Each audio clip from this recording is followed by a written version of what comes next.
잠언을 걸어서 성품 교육이라는 말들을 많이 합니다.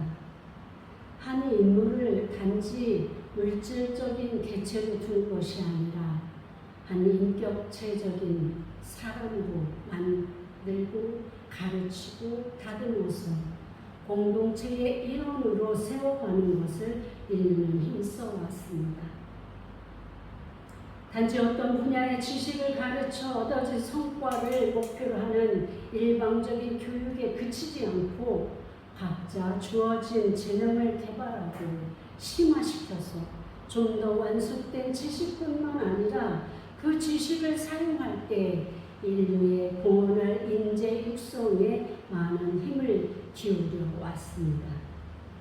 자신을 개발하고 성품 수양으로 어느 정도의 인격적 수양을 하였지만 단지 그것으로 그치고 만 것입니다.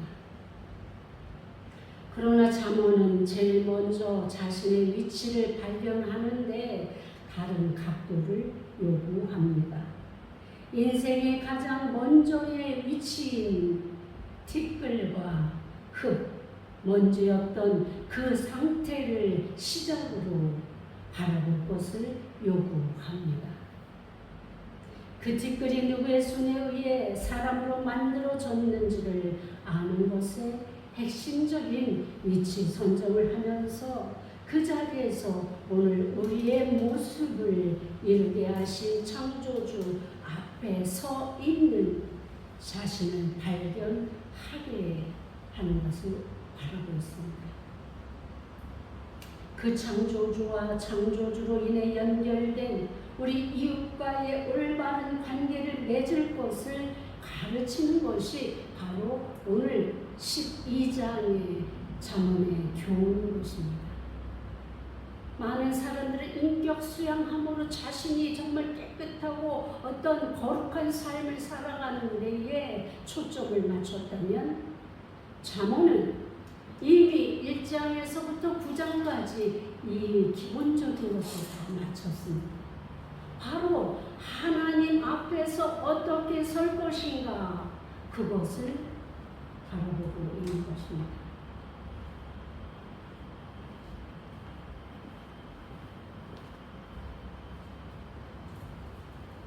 하나님 앞에 선자들이 어떤 삶을 살아야 할지를 다음 단계로 설명하면서 이제 공동체로 그 다듬어진 인격체들, 하나님 창조주 하나님을 바라보는 그 티끌과 흙먼지와 같은 자신의 그 모습을 바라보는 그 겸손함을 바탕으로 해서 이제 사람과 사람이 어떻게 연결하고 공동체 안에서 나의 이 거룩함을 어떻게 실현시켜 나갈 것인가에 초점을 맞추는 말씀이 바로 10장에서부터 지속되고 있고 오늘 그 가운데 12장 말씀도 이 부분의 한 부분이라는 것을 우리가 염두에 두고 말씀을 들으시기 바랍니다. 우리를 만드신 그 창조주 하나님과의 올바른 관계가 이루어질 때 과연 우리의 살아갈 길과 태도가 정해지고 그 정해진 대로 공의와 정의로 살아갈 때 우리가 이 땅에서의 바른 삶을 살아갈 수 있게 됨을 알게 해줍니다. 공의와 정의는 개인의 의로움과는 다릅니다. 잠언의 의로움, 즉 품성교육은 개인의 의로움으로 그치는 것이 아니라 공공의 의로움과 공공의 바른 의로움으로 확장시키는 공적인 관계 형성. 나 하나로 그치는 것이 아니라 나 하나만 거룩하면 돼 이게 아니라 나의 이 거룩함을 우리 공동체에서 어떻게 발현시켜 나가고 나로 인해서 관계된 이 관계 공동체가 어떻게 하나님의 의를 이루며 살게 할 것인가 여기에 초점이 맞춰져 있다는 것입니다.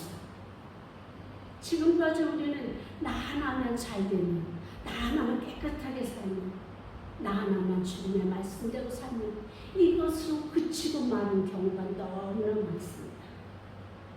그것으로 그치고 다른 사람이 어찌 되든 망하든 잘 되든 못 되든 상관없이 나만 어찌하면 하나님 앞에 바로 설 것인가. 그러나 오늘 잠언의 말씀은 그것으로 그치는 것이 참 의가 아니라는 것을 설명하고 있는 것입니다. 우리는 이제 우리의 거룩함을 가지고 우리의 믿음을 가지고 세상을 변화시키는 변환점이 되어야 되는 그 시발점에 우리가 서 있어야 할 것이고 그 중심에 바로 우리가 역할을 감당해야 된다고 말하고 있는 것입니다. 그러니 이제 오늘 12장의 말씀이 얼마나 중요한 우리의 삶의 전환점이 될 수 있음을 우리가 깨닫게 되는 것입니다. 12장의 첫 시작을 훈계를 좋아하는 자와 징계를 싫어하는 자가 나옵니다. 훈계를 좋아하는 사람이 있을까요? 있을까요? 훈계 좋아하시는 분 손 들어보세요. 다 좋아하죠. 그런데 성경에서는 이 훈계를 좋아하는 자는 지식을 좋아하거니와 이렇게 기록하고 있습니다. 훈계를 좋아하는 자는 지식을 좋아한다라는 이 말은 결국은 지혜 있는 자가 된다는 것이고 지혜 있는 자는 바로 하나님께서 의로 인정하시는 자다. 이렇게 우리가 도식을 만들어 볼 수 있는 것입니다. 그렇다면 우리 모두가 훈계를 좋아한다고 하지 않았습니다. 그렇다면 결국이 어떻게 되는 것입니까? 하나님의 의인으로 인정받지 못하게 된다라는 그 결론에 도달하는 것입니다. 자, 다시 한번 묻겠습니다. 훈계를 좋아하시는 분 손 좀 들어보십시오. 네, 알겠습니다. 다른 분들은 의인이 안 돼도 좋아. 난 천국에 안 가도 좋아. 난 누가 뭐라고 하는 말 싫어. 이것입니까? 오늘 정신 차리십시오. 왜 우리가 훈계를 좋아하는 사람이 되어야 하는지를 깨닫게 될 것입니다. 정말 사실은 저부터가 훈계를 좋아하지 않습니다. 1차적으로 누구나 그렇습니다. 그런데 이 1차를 넘어서 2차, 3차로 들어갈수록 우리는 훈계를 좋아해야만 할 당위성을 갖게 됩니다. 훈계는 다분히 징계의 요소를 가지고 있어서 많은 사람들이 좋아하기는 어렵습니다. 그러니까 훈계를 원어적으로 고쳐서 해석을 해보니까 채찍으로 고치다, 채찍으로 고치다, 권고하다, 격려하다라는 뜻입니다. 그래서 성경의 잠언을 보면 채찍으로 때려서라도 아이들을 가르치라고 반복적으로 설명하고 있습니다. 우리가 자라던 그 시절에는 그랬습니다. 우리가 잘못할 때는 우리는 채찍을 맞으면서 매를 맞으면서 여러분들 기억하십니까? 손바닥을 맞거나 종아리를 맞거나 그죠? 학교에서 좀 더 심한 선생님을 만나면 책상 위에 올라가서 무릎 꿇고 이 허벅지 맞았던 기억, 또 칠판에 벽대고 종아리 맞았던 기억들이 있으십니까? 우리 시대는 그랬습니다. 그렇게 해서라도 고치지 않으면 이 아이의 미래가 더욱 악하게 될 것이고 잘못된 길을 걸어갈 것이기 때문에 성경에서도 그렇게 가르치라고 했습니다. 심지어 부모를 업신여기는 자는 동네에 사람들이 끌고 다니면서 망신을 주고 돌로 쳐서 죽이기까지 할 정도로 이렇게 엄격하게 잠언은 말하고 있습니다. 오늘 훈계, 그야말로 채찍으로 고치고 권고하고 격려하는 이 훈계로 인해서 굽어진 길을 갈 아이가 다시 길을 돌이켜서 바르게 되고, 그야말로 악을 쫓아서 악을 기뻐하며 따라가던 자가 돌이켜 선을 쫓아가고, 미련한 여인을 쫓아가서 그 음란한 삶을 살아갈 아이들이 지혜의 여인의 권고를 따라서 다시 거룩한 삶으로 돌아오게 하는 그 역할이 바로 이 훈계에 달려있다라고 하고 있는 것입니다. 말과 뿐만 아니라 언어로 훈계 안에는 채찍만 있는 것이 아니라 언어로, 말로도 가르치라는 것이에요. 너가 무엇이 잘못되고 어디에서부터 시작이 잘못되고 이런 일로 가는 것이 더 옳고 말로 하라는 거예요. 하나로 되지 않는 인성을, 인간적인 그 습성을 우리가 보게 되는 것입니다. 말과 채찍으로 가르치고 교정하는 것입니다. 그러니 어찌 좋아만 할 수 있겠습니까? 아마 지금 시대에 이 잠언의 말씀처럼 채찍을 들어 교정하려 한다면 엄청난 사회적 파장이 일어날 것입니다. 초등학생이 교감선생님 얼굴을 치는 세상에 학생뿐만 아니라 학부모까지 쫓아와 선생을 치고 무릎 꿇고 머리끄댕이를 끄잡는 이 난리를 치는 세상에서 어떻게 훈계가 가능할까요? 세상이 변한 줄 모르고 훈육했던 손웅정 씨가 곤혹을 당하는 모습은 지금 이 땅에서 과연 교육의 현 주소가 어딘지를 가늠해보게 합니다. 그러니 지금 어린아이부터 어른에 이르기까지 온통 윤리와 도덕이 무너져서 세상 밖을 나가기 두려워지게 되는 것 아닙니까? 지난주는 제가 나름 휴가로 정하고 쉬어보는 주간이었습니다. 너무 더워서 아무것도 할 수 없기도 했고 모두가 휴가를 떠나서 누구 붙잡고 뭐 해볼 사람도 없었고, 그 중에 힐링 좀 해볼까 해서 밖으로 나가볼까 생각도 하였지만 선뜻 나서지지가 않았습니다.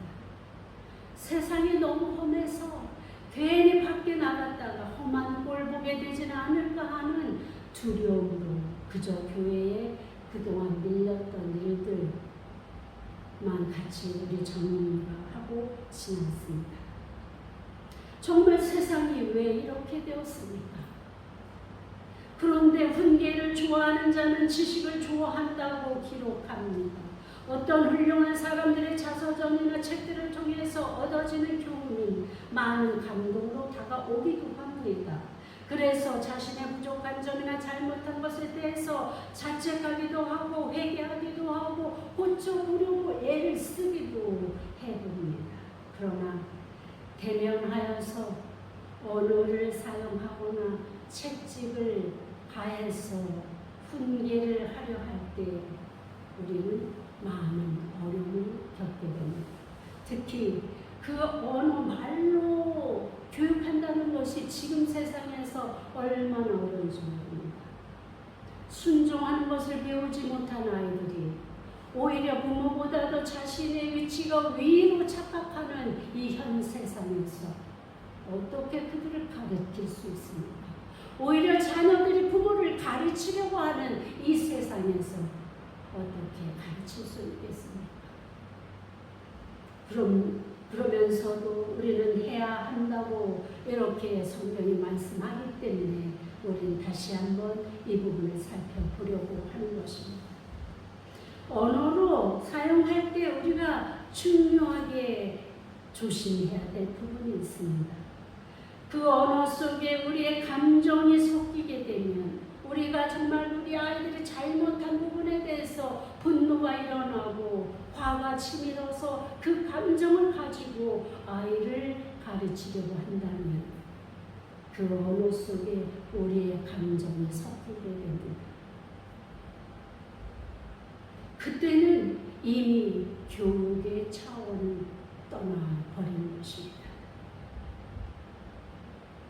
그러기에 성경에서도 교양과 훈계로 가르치라 이렇게 말씀하고 있습니다. 교양이 필요합니다. 우리 스스로 닦아진 그 인격체적인 그 교양이 우리도 교육받은 그 양식을 따라서 우리 성경을 통해서 교육받은 그 인격, 신앙 인격을 통해서 얻어진 그 양식, 교양을 따라서 교육을 하라고 말하고 있는 것입니다. 훈계를 받을 때 우리는 겸손한 마음이 되어야 합니다. 훈계를 할 때와 받을 때의 그러한 다른 점을 우리가 지금 살펴보고 있는 것입니다. 훈계를 할 때에는 우리가 언어적으로 감정이 섞이지 않도록 조심해야 되는 것. 그러나 우리가 훈계를 받을 때에는 겸손하게 우리에게 교육을 하는 그러한 그 훈계하는 대상이 누구입니까? 부모나 스승이나 그리고 절대적인 신뢰와 존중의 마음을 갖고 있는 그런 사람 아니겠습니까? 그러니까 우리는 먼저 우리 부모에게, 스승에게, 그리고 하나님의 말씀 앞에서 우리가 그 말씀을 신뢰하고 수용하는 마음, 겸손한 마음, 존중하는 마음이 필요한 것입니다. 그럴 때에 우리가 정말로 겸손하여 우리를 향한 사랑의 가르침을 불순한 마음으로 거부하게 되면 우리는 오히려 그 훈계를 통해서 얻어질 많은 지혜와 지식을 잃게 될 것입니다. 훈계하는 이가 누구입니까? 바로 나를 세상에서 제일 잘 아는 사람들입니다. 그리고 그들은 누구보다도 우리를 사랑하는 사람들입니다. 그리고 우리보다 더 먼저 살아본 사람들입니다. 그들의 삶의 경륜을 통해서 얻어진 명철이 그들에게는 있습니다. 그러니 누구의 말을 따르는 것이 더 지식을 얻고 지혜를 얻는 것이 되는지는 너무나 뻔한 일 아니겠습니까? 그러니 1절의 말씀을 다시 보면 지식을 좋아하는 사람은 훈계를 좋아하는 사람이 되는 것입니다. 그야말로 부모가 스승이 이렇게 훈계를 하여도 오히려 자신이 더 많은 것을 알고 있는 것처럼 부모를 무시하고 불손하게 이렇게 거부하는 사람들이 있습니다. 그런데요, 여러분, 과거에 지금은 우리나라 교육 수준이 굉장히 높다고 하죠. 아주 대부분이 고졸 이상입니다. 아마도 90% 이상이지 않을까요? 그런데 예전에는 그렇지 못했습니다. 자식은 부모가 그리고 정말 아주 온 정성을 다해서 농사를 짓거나 남의 집 일을 하거나 막 노동을 해서라도 자식을 가르칩니다. 그래서 그 자식이 잘 되어서 사회적으로 성공을 거두게 합니다. 부모들은 그것이 가장 자신의 그 어떤 괴로움이나 고통은 생각지도 않고 그것만 기쁘게 생각하고 자랑하고 다닙니다. 그런데 두 종류의 형태가 나타납니다. 그렇게 애쓰고 힘써서 가르친 그 자녀들이 성공한 사람 중에 어떤 부모는 자신이 물론 부모보다 많은 교육을 받았기 때문에 아는 것이 많고 지식이 풍부한 분입니다. 세상의 교육도 많이 받았고 그럼에도 불구하고 세상 지식이 없고 배운 것이 없는 그렇지만 자신을 위해서 희생하신 자기를 낳아주시고 길러주시고 희생하신 그 부모 앞에서 그 부모가 말씀하시는 것 하나하나를 무릎을 꿇고 경청하고 순종하고 존중해주는 자녀들이 있습니다. 반면에 그런 부모의 헌신은 아랑곳하지 않고 헌신자 버리듯이 버리고 자신이 잘나서 혼자 스스로 성공한 것처럼 여기는 그런 자녀들이 있습니다. 그들은 부모가 한마디만 하면 그게 무슨 무식한 말이냐고, 세상에 나가보라고, 지금의 세상이 어떤 세상인데 그런 무식한 말을 하느냐고, 이렇게 경멸하는 자녀도 있었습니다. 여러분들이 생각하기에 이 두 부류의 자녀들 누가 옳다고 보십니까? 부모를 존중하고 부모의 노고를 인정해주고, 틀린 말이지만 부모님이 하시는 말씀이니까 존중해주는 그 자녀가 옳습니까? 정말로 세상이 말하는 그 지식을 가지고 아무것도 모르는 그 배우지 못한 부모를 경멸하는 자녀가 옳다고 보십니까? 누구나 생각해도 상식적으로 판단해도 왼쪽에 있는 자녀가 옳은 자녀입니다. 그렇다면 우리도 그렇게 살아야 하는 것이죠.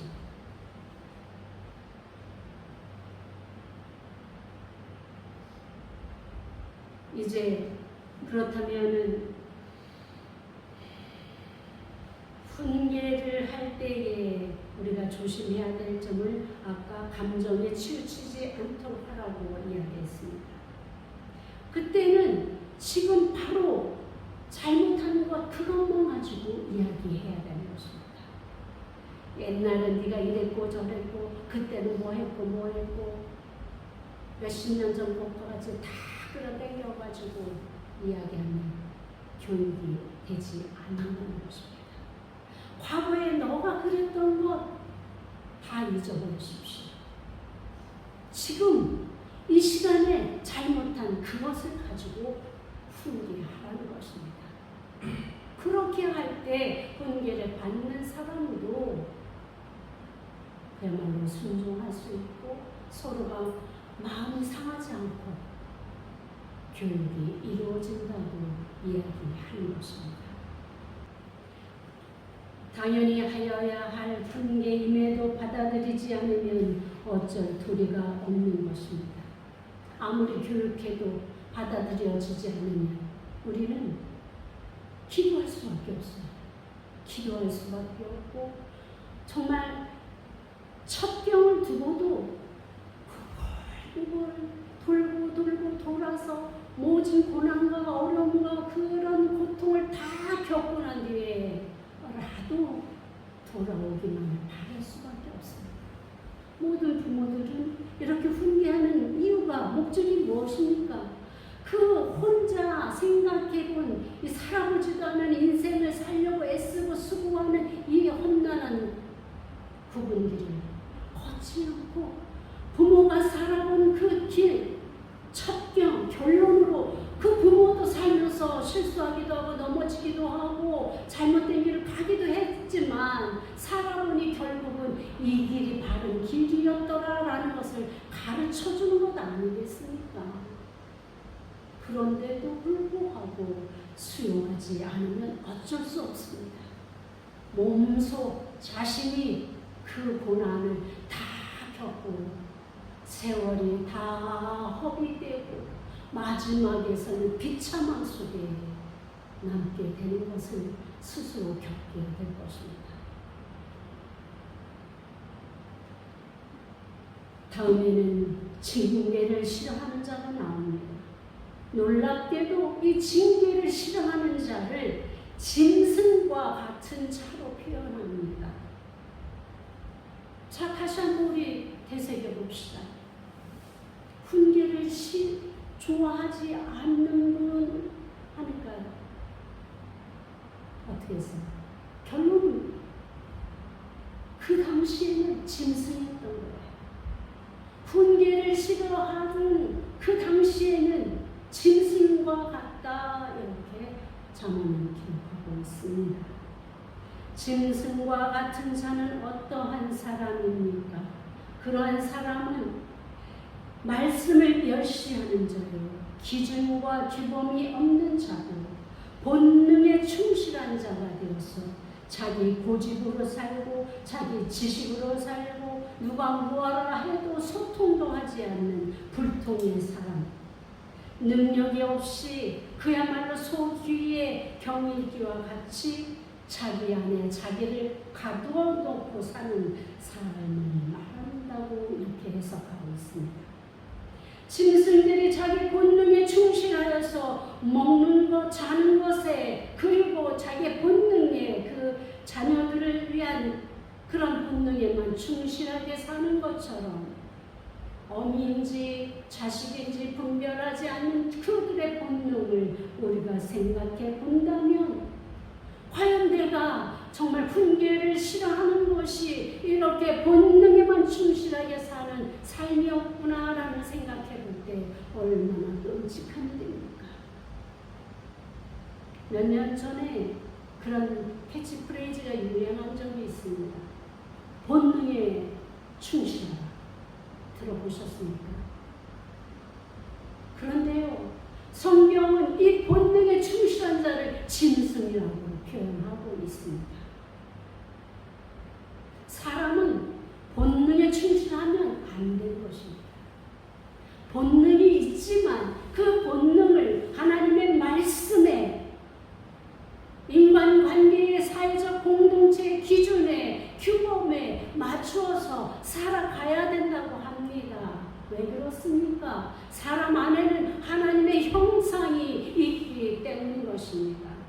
하나님을 어떻게 짐승과 같이 우리 안에 모시고 살겠습니까? 그러니 우리가 훈계를 좋아해야 할 당위성이 바로 여기에 있는 것 아니겠습니까? 우리는 짐승이 아닙니다. 훈계를 순종하고 겸손하게 따르고 존중하십시오. 그때야말로 하나님의 형상을 가진 사람이 되는 것입니다.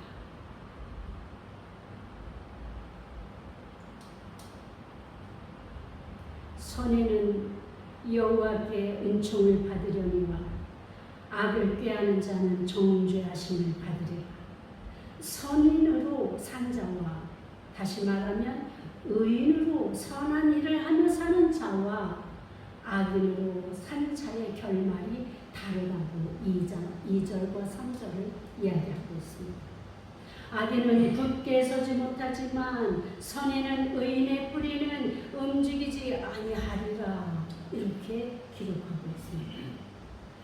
마치 시편 1편의 3절의 말씀처럼 시냇가에 심은 나무가 저를 따라 열매를 맺으며 그 잎사귀가 마르지 아니한 같으니 그가 하는 모든 일이 다 형통하리로다.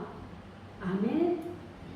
이 말씀과 같은 축복된 인생을 살아가게 될 것을 말하고 있는 것입니다.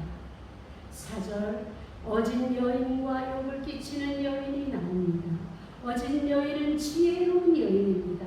그 현숙한 여인으로도 표현되는 이 여인의 정직하고 유덕한 삶으로 말미암아 시아비의 면류관이 되는 여인입니다. 그야말로 결혼 잘해서 출세했다, 성공했다, 저 남자는 여자 잘 만나서 정말 성공했다, 이런 말을 듣는 남자들이 있지 않습니까? 그런데 반대로 어떤 여인은 악한 여인, 그 여인은 그야말로 욕을 끼치는 여인으로 나옵니다. 욕을 끼치는 여인. 어진 여인은 지혜로운 여인입니다. 그러나 이 악한 여인은 아내를 잘못 두어서 패가 망신하는 경우도 우리는 종종 보게 됩니다. 이 여인으로 인해서 남편은 근심거리고 염려거리고 그로 인해서 뼈가 썩어서 병들어서 늙어 죽게 되는 이러한 남자도 있다고 하는 것입니다. 어떤 여인의 삶을 살아야 되겠습니까? 우리는 누구를 만나도 내가 관계된 그 어떤 사람들과의 관계 속에서도 나로 인해서 저 사람이 잘 되게 하고 저 사람이 정말 빛이 나게 하고 선한 영향력을 끼치는 사람으로 살아가야 되지 않겠습니까? 나로 인해서 내 가정이 밝아지고 하나님 말씀으로 이루어지고 내 남편이 잘 되고 우리가 속해 있는 교회가 잘 되고 그리고 이 사회가 어디로 가든지 나로 인해서 무엇인가 잘못되었던 것들이 고쳐지고 어두워졌던 일들이 밝아지는 그러한 삶을 살아가라는 말씀 아니겠습니까? 자, 그러면 5절에서부터 8절의 말씀은 의인과 악인을 분별하는 기준은 무엇인가에 대한 말씀입니다. 의인의 생각을 나타내는 마하스와라는 이 단어는 마음의 동기를 나타내는 말입니다. 그러니까 생각은 마음의 동기가 되는 것입니다. 이해가 되십니까, 여러분? 생각은 마음의 동기가 된다. 그냥 어렴풋하게 생각하지 마시고, 저도 이거 한참 생각했습니다. 우리가 생각하는 거, 처음부터 우리가 무엇인가를 하려 할 때에 마음부터 딱 먹고 하는 게 아니잖아요. 제일 먼저 하는 게 뭐예요? 생각이에요. 생각. 그렇죠? 생각이 나면 그 생각을 가지고 생각을 해서 내려진 결론으로 마음을 먹습니다. 그래, 이렇게 해야지. 그래, 내가 저 일은 해야지. 이렇게 지금 의인과 악인을 분별하는 기준으로 이 마음의 동기, 생각을 이야기하고 있는 것입니다. 생각이 선한 생각을 하고 있는지 악한 생각을 하고 있는지 여기에 따라서 그걸 가지고 마음 먹은 이 마음이 내가 선한 사람인가 악한 사람인가가 구분되어진다는 것이. 이렇게 생각해 봅시다. 내가 뭔가 좋은 일을 하려고 하는데 내 마음이 이게 결단이 안 서는 거예요. 그러면 하게 됩니까? 안 돼요. 할 수가 없어요. 그죠? 어쨌든 내가 원하지 않지만 남들을 의식해서 억지로라도 해야 되겠다라는 마음이 먹어져야 외식으로라도 하게 돼 있는 거지요. 그렇죠? 그러니까 이 생각이 얼마나 중요한가를 여러분들이 인식하셔야 됩니다. 마귀가 뱀이 하와를 유혹할 때 어떻게 생각을 주었구나. 우리도 사단이 우리를 유혹할 때에 우리의 생각으로 들어옵니다. 그럼 이렇게 하면 잘 될 것 같아. 그런데 이게 선한 방법이 아니고 악한 방법이고 하나님이 원하시는 땀 흘리고 수고하고 애쓰고 힘써서 얻어진 결말이 아니라 어느 날 갑자기 뻥튀기듯이 하늘에서 뚝 떨어지는 것, 그거를 원하는 그 악한 생각을 주는 것, 이것이 악입니다. 이렇게 이야기하고 있습니다. 또한 반대로 도모라는 말이 나옵니다. 도모는 어떤 말이냐면 타흐골라라는 말인데 지략과 모략을 의미하는 것입니다. 그냥 단순하게 지략과 모략을 생각하면 참 좋은 의미일 수 있습니다. 잘 활용하면. 그런데 여기에서 이야기하는 타흐골라가 이야기하는 지략과 모략은 선한 것이 아니라 악한 것이라는 것입니다.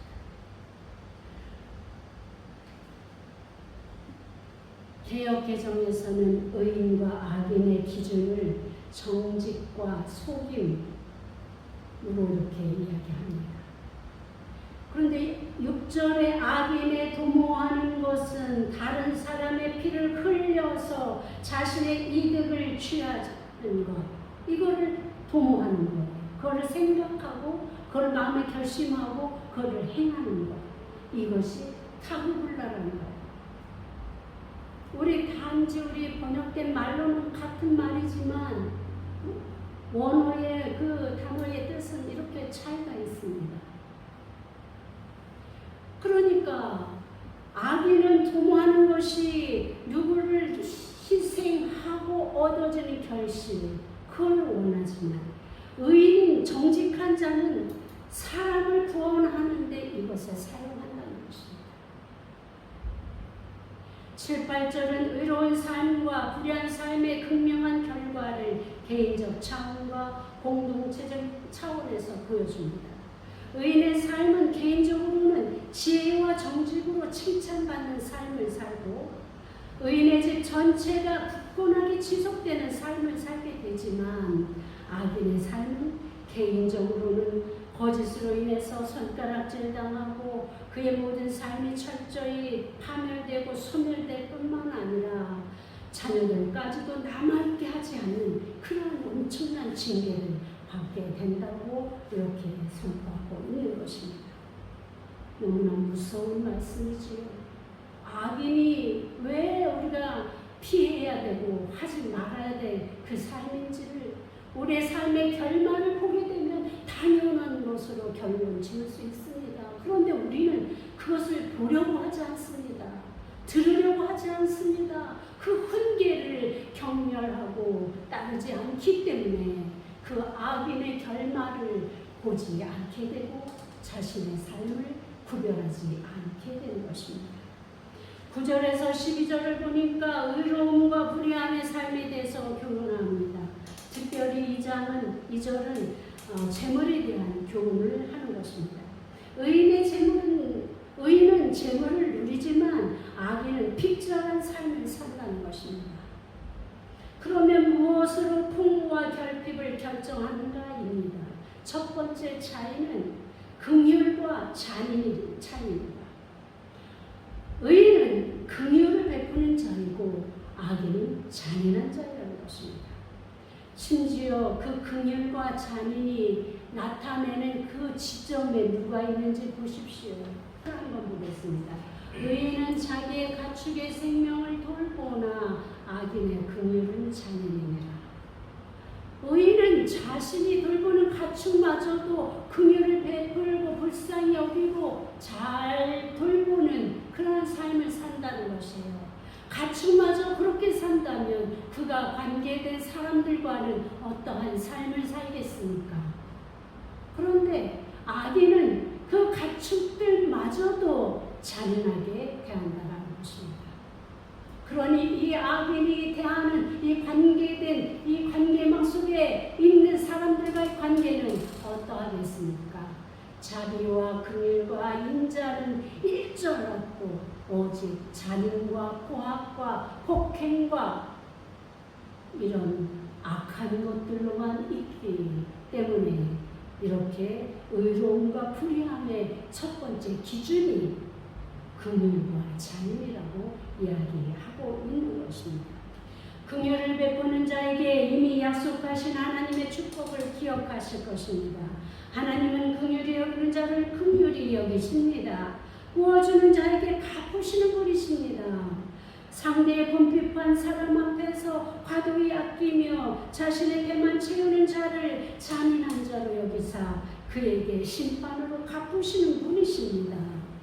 두 번째로 기준점은 부지런함과 게으름을 의미하는 토지를 경작하는 자와 방탕한 것을 따르는 자의 차이입니다. 그러니까 다시 환기시키면 재물, 일시, 부유한, 풍부한, 넉넉한 삶을 사는 사람이 어떤 사람인가, 아니면 곤핍한 삶을 사는 사람이 어떠한 삶을 살고 있는가를 분별하는 기준점을 지금 살펴보고 있는 것입니다. 두 번째로 어떤 삶? 부지런한 삶, 게으른 삶을 이야기하고 있는 것입니다. 토지를 경작하는 자는 어떤 사람입니까? 자기 땅을 일구는 자는 어떤 사람인가 하면 자신에게 주어진 그 환경 속에서 맡겨진 일에 충실하게 성실하게 최선을 다해서 이행하는 자를 이야기합니다. 그런 자는 풍족한 삶을 살게 되지만 방탕한 자는 그릇된 생각이나 사악한 방법으로 재산을 모으려는 미련한 사람입니다. 지혜가 없으므로 궁핍하여 칠 것을 의미합니다. 이런 자는 지혜가 없기 때문에 궁핍한 삶을 살게 될 것이라고 말하고 있는 것입니다. 부와 가난도 결국은 지혜의 유무에 달려있다는 것입니다.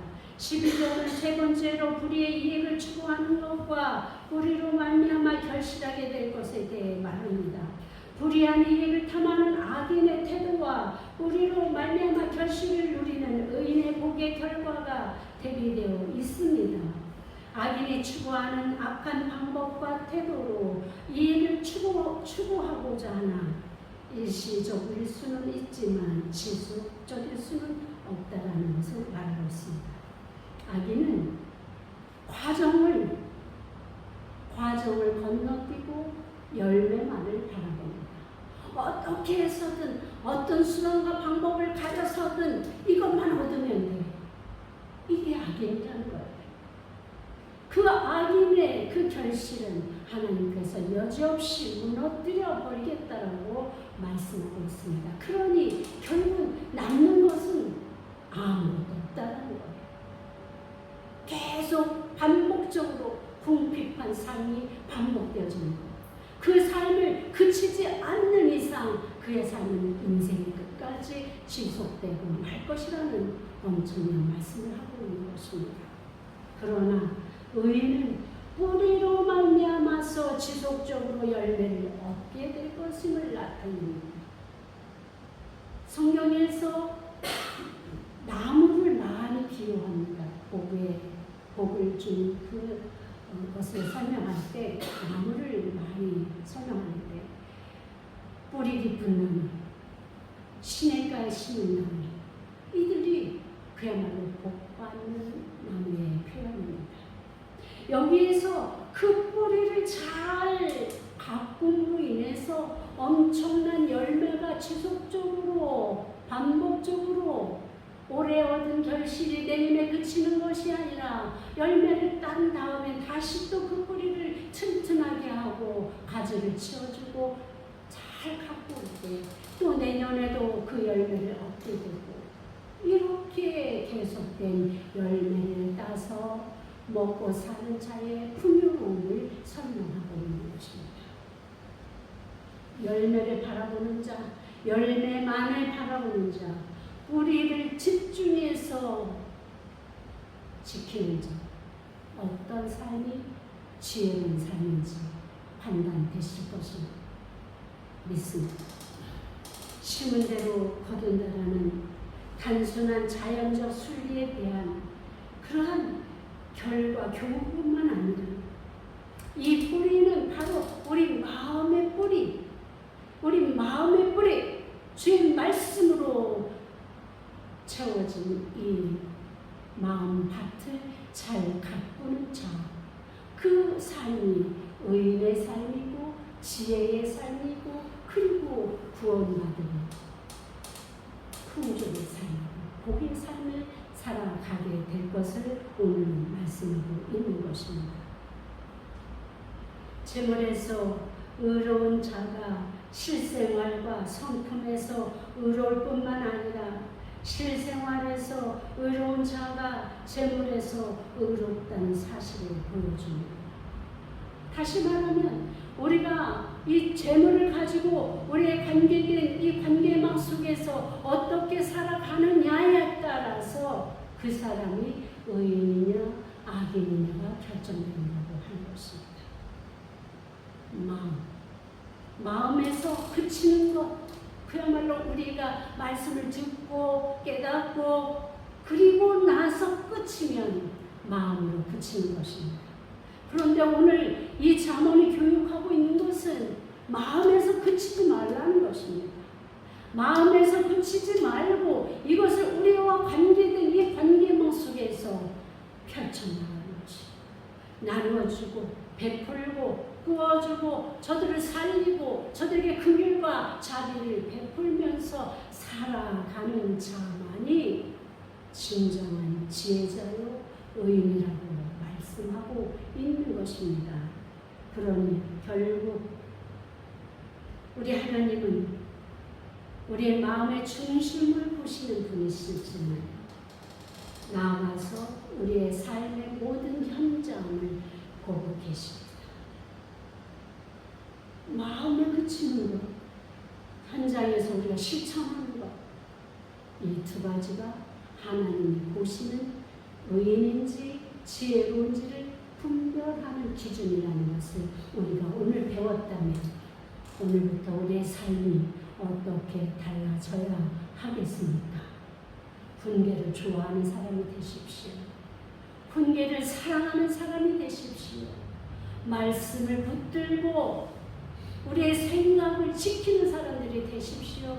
우리의 지혜의 이 생각을 지키지 않으면 우리는 미혹되고 틈을 내어주게 되고 결국은 허탄한 자의 길로 나가게 될 때인 것입니다.